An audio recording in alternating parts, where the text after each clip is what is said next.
Voici l'histoire d'une prostituée qui a troublé tout le monde. L'histoire se déroule dans un petit village africain niché au cœur de la savane où les traditions et les coutumes régissent la vie quotidienne. Le village est connu pour sa communauté soudée, ses rituels ancestraux et sa grande place de marché.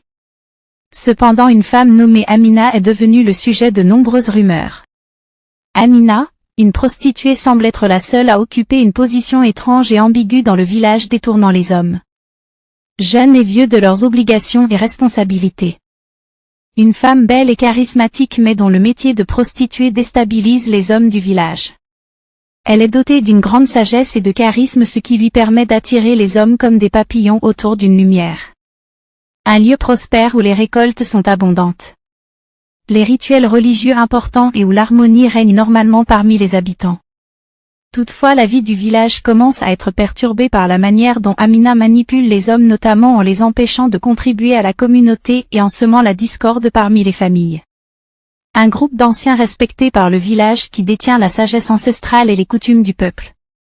Ils cherchent à résoudre le problème d'Amina, mais ils doivent le faire avec discernement sans nuire à la dignité de la femme et sans provoquer de conflits inutiles. Les hommes du village, séduits par Amina, se retrouvent distraits et négligeant leurs tâches quotidiennes. Les cultures périssent. Les enfants ne sont plus éduqués correctement et la paix sociale est bouleversée. Les familles commencent à se disputer et la prospérité du village s'effrite lentement. L'harmonie, autrefois caractéristique de la communauté, est en train de disparaître. Le village décide alors de convoquer les sages pour résoudre ce problème.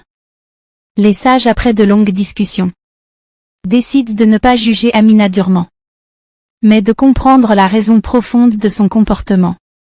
Un vieux sage Ndungu propose une solution en 2 temps: d'abord comprendre les raisons qui poussent Amina à agir ainsi, puis guider le village vers une nouvelle compréhension de l'équilibre entre les désirs humains et les besoins collectifs.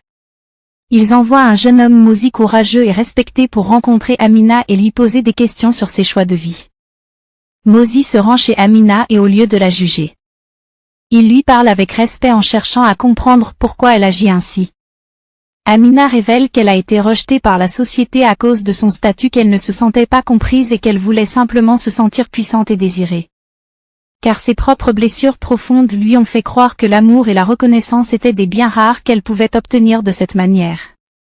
Au fil des discussions, Mozi et Amina arrivent à la conclusion que la femme ne doit pas se sentir rejetée ou marginalisée, mais qu'elle doit aussi chercher à apporter quelque chose de positif à la communauté. Il la convainc que sa beauté et son pouvoir de séduction peuvent être utilisés. L'idée de changer de voie. Elle décide d'utiliser sa sagesse et son charisme pour enseigner aux jeunes filles du village l'importance de la dignité, du respect et du travail collectif.